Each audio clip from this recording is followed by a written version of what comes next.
Les inondations dues au débordement des rivières font partie des événements naturels.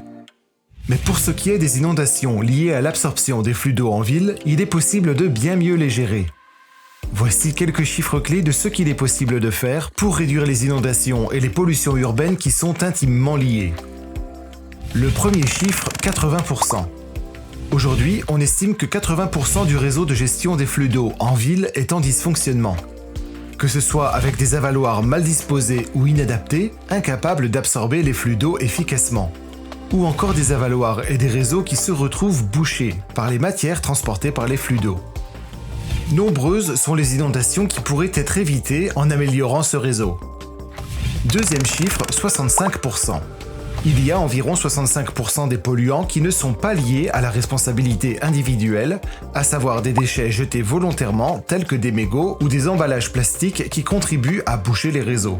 En effet, 65% des émissions de pollution viennent de l'usure et des taux de déperdition dus à l'activité humaine, par exemple avec des travaux, ou la déperdition de matière lors du transport, avec du goudron dû à l'usure des routes, ou encore avec des particules de pneus. Mieux comprendre l'origine des déchets et des polluants permet de mieux construire les réseaux de demain, afin d'éviter les risques de pollution du milieu naturel et d'obstruction des réseaux. Troisième chiffre, 40%. Il y a une opportunité de diminuer les risques d'inondation urbaine de 40%, sans réinventer nos réseaux, avec des solutions économiques et faciles à mettre en place. Par exemple, en adaptant des avaloirs qui sont régulièrement inappropriés. Mais attention, en améliorant la pénétration des flux d'eau, nous amplifions la transmission de matières transportées et de polluants au réseau.